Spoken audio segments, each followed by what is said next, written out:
श्री महालक्ष्मी व्रताची कथा, गुरुवारची मार्गशीर्ष व्रत कथा। श्रीलक्ष्मीची कृपा आपल्यावर व्हावी, तिने आपल्या घरात सत्वास करावा, पैसा शांती समाधान घरात नांदावे म्हणून श्री महालक्ष्मीचे व्रत करतात। हे व्रत केल्याने मनातल्या सर्व इच्छा पूर्ण होतात। श्री महालक्ष्मीची अनेक नावे, अनेक रूपे आहेत। पार्वती, सिंधुकन्या, महालक्ष्मी, लक्ष्मी, राजलक्ष्मी, गृहलक्ष्मी, सावित्री, राधिका, रासेश्वरी, चंद्रा, गिरिजा, पद्मा, मालती, सुशीला अशा विविध नावांनी श्री महालक्ष्मी ओळखली जाते। अशा या सर्वांभूती असलेल्या श्री महालक्ष्मीची ध्यानी घ्यावी अशी ही कहाणी आहे। द्वापार युगातली, आपल्या भारतातील सौराष्ट्र देशात घडलेली। तेथे एक राजा राज्य करीत होता। त्याचे भद्रश्रवा। तो शूर होता, दयाळू होता, प्रजादक्ष होता। 4 वेद, 6 शास्त्रे, 18 पुराणे यांचे ज्ञान त्याला होते। अशा त्या राजाच्या राणीचे नाव होते सुरतचंद्रिका। राणी रूपाने सुंदर होती, सुलक्षणी होती आणि पतिनिष्ठ होती। त्यांना एकूण 8 अपत्ये होती। 7 पुत्र आणि त्यांच्यानंतर झालेली एक कन्या। राजाराणीने कन्येचे नाव शांबाला ठेवले होते।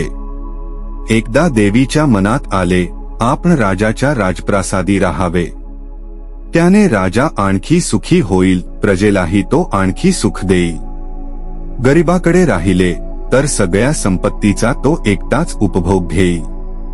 म्हणून देवीने एका म्हातारीचे रूप घेतले, फाटकी वस्त्रे अल्याली, आधारासाठी काठी घेतली आणि काठी टेकत टेकत ती राणीच्या महालाच्या दाराशी आली। तिला पाहताच एक दासी पुढे आली। तिने म्हातारीला विचारले, कोण ग बाई तू? कुठून आलीस? काय काम काढलंस? तुझं नाव काय? गाव काय? काय हवं तुला? म्हातारीचे रूप घेतलेली श्री महालक्ष्मी म्हणाली, माझं नाव कमलाबाई, द्वारकेला राहते, मी तुझ्या राणीला भेटायला आले। कुठे आहे ती? दासी म्हणाली, राणीसाहेब महालात आहेत। त्यांना सांगायला गेले तर त्या माझ्यावरच रागावतील। तुला त्या कशा भेटतील? तुझा अवतार पाहून तुला त्या हाकलूनच देतील। तू इथेच थोडा वेळ आडोशाला थांब। म्हातारीला राग आला। ती संतापून म्हणाली, तुझी राणी गेल्या जन्मी एका वैश्याची पत्नी होती। तो वैश्य फार गरीब होता। त्यावरून त्या दोघांची नेहमी भांडणे होत। नवरा तिला मारहाण करी। ह्या त्रासाला कंटाळून एक दिवस ती घर सोडून गेली आणि जंगलात उपाशीतापाशी भटकू लागली। तिची ती अवस्था पाहून मला तिची दया आली। मी तिला ऐश्वर्य, सुख आणि संपत्ती देणाऱ्या श्री महालक्ष्मी व्रताची माहिती सांगितली। त्याप्रमाणे तिने ते व्रत केले।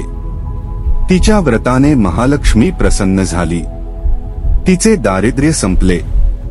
तिचे घर संपत्ती, समृद्धीने भरले। तिच्या जीवनात आनंद भरला। मृत्यूनंतर लक्ष्मी व्रत केल्यामुळे ती दोघे पती पत्नी लक्ष्मी लोकात वैभवात राहिली। या जन्मी त्यांचा जन्म राजकुळात झाला आहे। देवीच्या कृपेने ती आता राणीपदावर बसली आहे। म्हातारीचे बोलणे ऐकून दासीच्या मनात जिज्ञासा निर्माण झाली। तिने म्हातारीला पाणी दिले, नमस्कार केला आणि म्हणाली, मला सांगाल ते व्रत? मी करीन ते नेमाने। उतणार नाही, मातणार नाही, घेतला वसा टाकणार नाही। म्हातारीने दासीला लक्ष्मी व्रताची माहिती सांगितली। मग ती उठली व काठी टेकीत निघणार।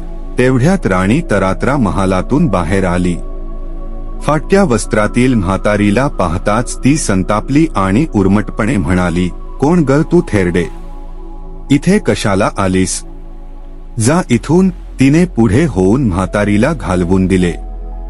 ती म्हातारी म्हणजे प्रत्यक्ष महालक्ष्मीच होती हे राणीला कळले नाही। राणीचा तो उर्मटपणा पाहून महालक्ष्मीने तिथेन थांबता स्वस्थानी जाण्याचे ठरवले। राणीचा महाल सोडून म्हातारी निघणार तोच एक मुलगी लगबगीने बाहेर आली। ती मुलगी होती राजकन्या शांबाला। तिने येऊन म्हातारीला नमस्कार केला आणि कळवळून म्हणाली, आजी, रागावू नका. माझी आई चुकली. तिच्यासाठी मला क्षमा करा. मी तुमच्या पाया पडते. राजकन्येचे ते बोलणे ऐकून श्री महालक्ष्मीला तिची दया आली.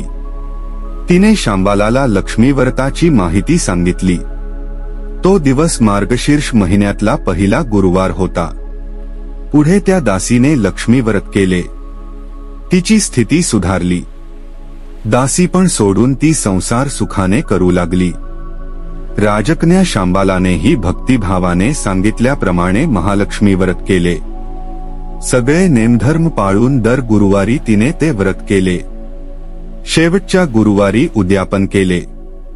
लवकरच शांबालाचा विवाह सिद्धेश्वर नावाच्या राजाच्या मालाधर नावाच्या राजपुत्राशी झाला. तिला राजवैभव मिळाले. लक्ष्मीव्रताच्या प्रभावाने तिचा संसार सुखासमाधानाचा चालू लागला. पण इकडे भद्रश्रवा व राणी चंद्रिका यांना हळूहळू वाईट दिवस दिसायला लागले. त्यांचे राज्य गेले. त्यांचे सगळे वैभव ऐश्वर्य लयाला गेले. चंद्रिका राणी होती ती स्थिती आता बदलली. अन्नपाण्यालाही ती महाग झाली. भद्रश्रवाला फार वाईट वाटे, पण तो तरी काय करणार.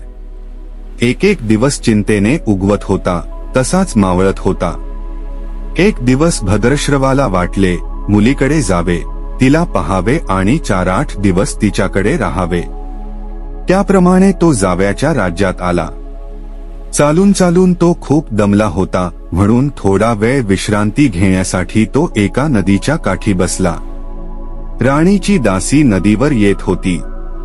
तिने भद्रश्रवाला ओळखले. दासी धावत महालात गेली. राजाला बातमी सांगितली. शांबालालाही ते समजले. शांबाला आणि मालाधराने रथ पाठवून भद्रश्रवाला मोठ्या मानसन्मानाने राजवाड्यात आणले आणि त्याचा आदर सत्कार केला.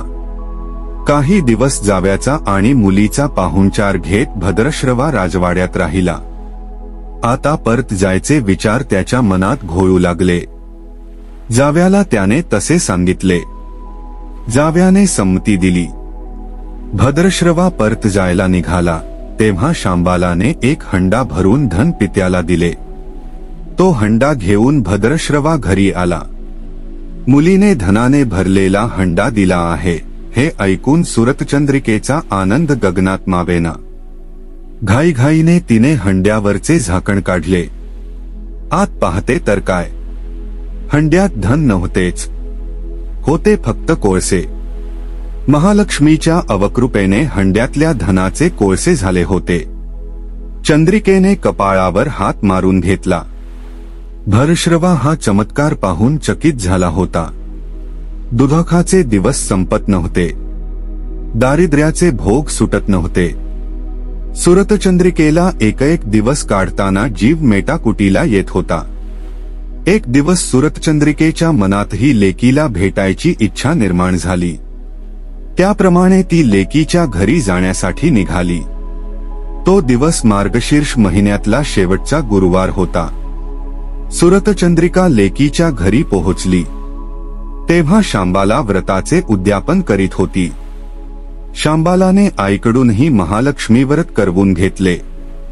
4 दिवस मुलीकडे राहून सुरतचंद्रिका परत आपल्या गावात आली. लक्ष्मीव्रत केल्यामुळे काही दिवसांतच त्यांना त्यांचे पूर्वीचे वैभव परत मिळाले. राज्यप्राप्ती झाली. पुढे काही दिवसांनी आईवडिलांना भेटण्यासाठी म्हणून शांबाला माहेरी आली.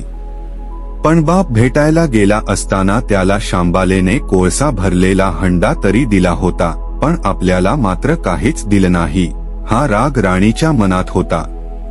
त्यामुळे शांबालेचे भावे तसे स्वागत कुणी केले नाही. राणीने एक प्रकारे तिचा अपमानच केला होता. पण शांबालेला आईचा राग आला नाही. ती पुन्हा आपल्या घरी जाण्यासाठी निघाली. निघताना तिने पूर्वी बापाला दिलेला हंडा परत घेतला.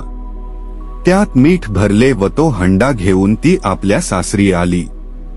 स्वगृही आल्यावर मालाधराने शांबालेला विचारले, माहेराहून काय आणलंस? शांबालेने बरोबर आणलेल्या हंड्याकडे बोट दाखवले. मालाधराने झाकण काढून आत पाहिले तर हंड्यात मिठाचे खडे. मालाधराने चकित होत पत्नीला विचारले, हे काय? या मिठाचा काय उपयोग? शांबाला म्हणाली, थोड थांबा म्हणजे कळेलच. त्या दिवशी शांबालाने कुठल्याच पदार्थात मीठ घातले नाही. सगळेच पदार्थ अळणी. मालाधर जेवायला बसल्यावर तिने त्याला सगळे पदार्थ वाढले. सगळे जेवण त्याला अळणी लागले. मग शांबालेने पानात थोडे मीठ वाढले.